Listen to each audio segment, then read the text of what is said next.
Here we are, Marguerite Flores and Gabe Garcia with special guest Merrick doing energy as our physics final. Okay. We are going to be covering the three major types of energy: potential gravitational, mass times gravity times height, kinetic, oh that should be an E, equal, yes Mary, hold on, 1/2 mass times velocity squared, and potential elastic, 1/2 k x squared. Okay, so potential energy basically relates to the whether or not an object has the potential or ability to do something. Do something and change its energy. And that's in relative to its surroundings. And kinetic energy basically is the actual going through energy, and it relies only on the object. Kinetic energy can be like said in lay terms as moving. Mm-hmm. So, and then potential elastic is just whether or not a spring type object has the energy from either being compressed or contracted. So anything that has elasticity, like a spring or a rubber band or anything with elasticity. Right. Okay, so for our example on potential gravitational energy, we are going to be doing an experiment with Merrick, my little brother. Say hello to the camera. Hi. Hi. Okay, so our question is, what is the potential gravitational energy of a little boy on a swing at different heights? This grand height is going to be 30 degrees, and this height is going to be 15 degrees out from where the swing is perpendicular with the ground. We're going to call this height 0, even though the swing is not actually at 0 height, then it would be touching the floor. But since it is low down, that is going to be 0. Okay, so the swing is approximately 5 meters high. Mm-hmm. And we're going to do our best to make sure that Mary gets 15 degrees out and 30 degrees out. So now we're going to go and demonstrate Merrick on the swing. Come on. But what about my broken arm? It's okay. Be very careful.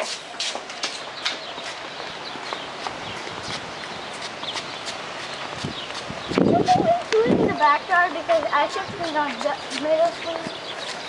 No, because the backyard one moves. Okay. Well, me and Daddy just fixed it. Oh, that's okay.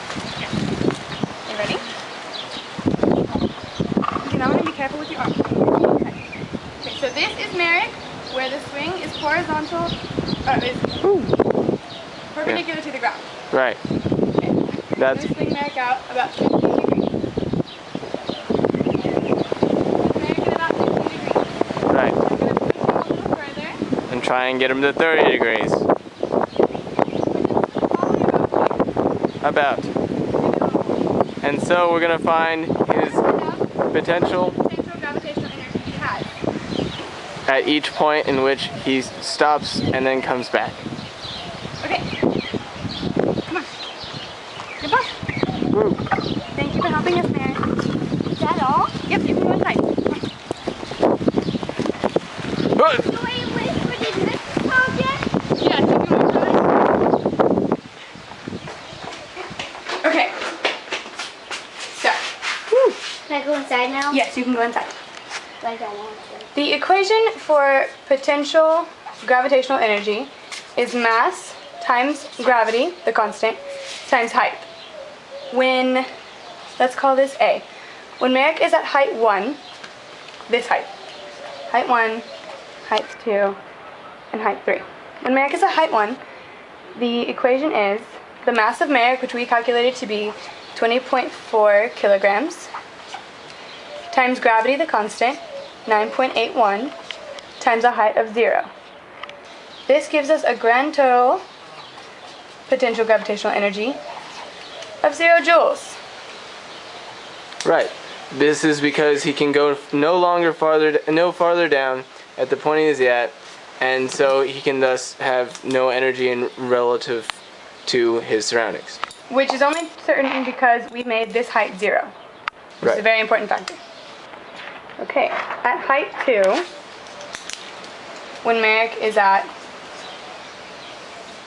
15 degrees away from the vertical height, Right. You have a new equation where the potential gravitational energy is mass times gravity times the height Of 2. height 2, this is true, which can also be called, here, I'll try it here, mass times gravity times height, and the height of 2 makes it 1 minus the cosine of our angle 15 degrees, which is explained as the height of 2, the 2 right there, h2. In order to make sure we find the height in between the This. 0 potential and his current above 0 potential. Yes. So between these two.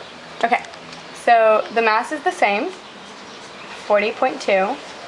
Gravity is the same, 9.81.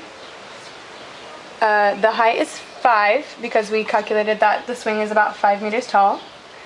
And then 1 minus cosine of 15. When you do that math, it all comes out to 34.1 joules. Right. Okay. Okay, so that is height of 2, and we were going to find height of 3 now, which is Is Merrick 30 degrees out. so double the angle. So this is 30 degrees. And this is our height 3 at this point.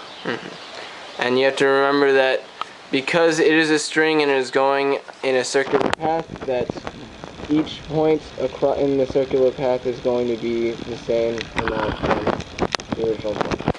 Okay, so the new equation is mass times gravity times the height 3, which ends up being mass times gravity times height times 1 minus cosine of 30, because this time our angle is 30. The new angle. So when you write out all the, when you put in all the values, you get 28.4 times 9.81 times the height of 5 times 1 minus cosine of 30. And when you do the math for that one, you get 134 joules. This makes sense. This makes sense because it is in fact bigger than the last potential energy, where he is shorter off the ground and thus he has less time to fall back down. Yes. Okay. Okay. That ends our portion of gravitational potential energy. Our next topic is kinetic energy, which is... And kinetic energy, again, is when an object is actually in motion and it is going through certain changes. Okay, so for this portion of our presentation, we have a demonstration. Woo! Okay, so this is Mr. Braden's physics party. Mr. Braden invited a gorilla. This is Mr. Braden. Okay, so Mr. Braden also has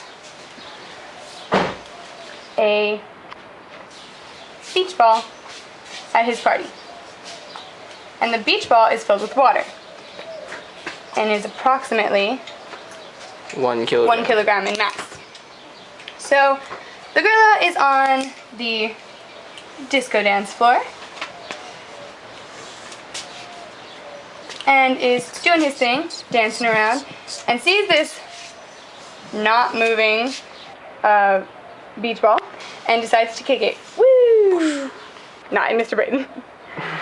Our question is, what is its kinetic energy? If when the gorilla kicked it, it had a velocity of 5. 5 meters per second.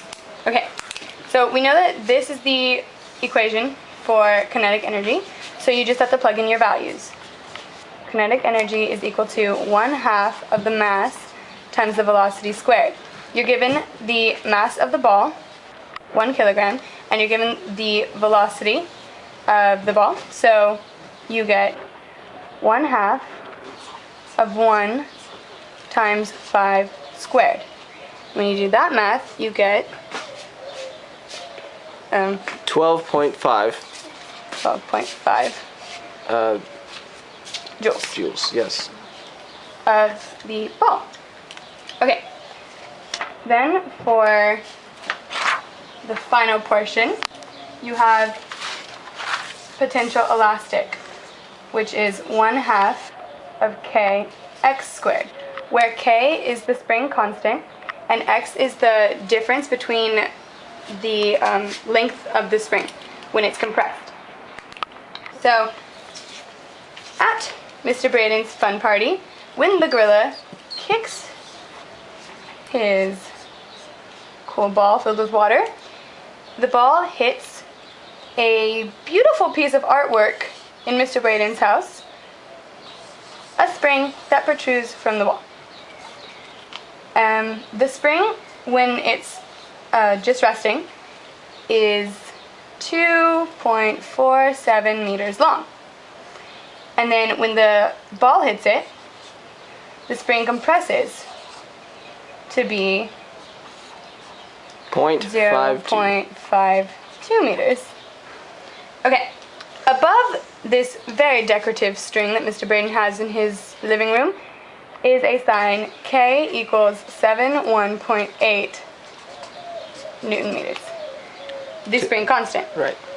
So the gorilla is very sad that he kicks the ball into Mr. Braden's artwork. So Mr. Braden says, well, if the gorilla will just find the potential elastic energy, then I'll be okay and I'll forgive you. So the gorilla's like, I wonder, how do I find this? Well, it's really easy. You take the equation and plug in what you have. The spring constant is given in Mr. Braden's very epic sign. So you have 1/2. So convenient. So convenient. He's just so thoughtful. Of 71.8. And then the x value is 2.47 minus 0.52. And then square that whole thing. So this ends up being 1.95, and then when you square it, it's 3.8025 times 71.8 times 1/2, which gives you a grand total of 136.5 joules. And then the gorilla is forgiven. I love you, gorilla, it's okay. And they're very happy, and everyone lived happily ever after. And so we hope that you guys have fun learning about energy next year. yeah. And we hope that this video helps. At all. Even a little bit, to help you with these Cute little guys. and their energy. I'm Mr. Braden, and I'm the best physics teacher in the whole world. Woo! See you guys.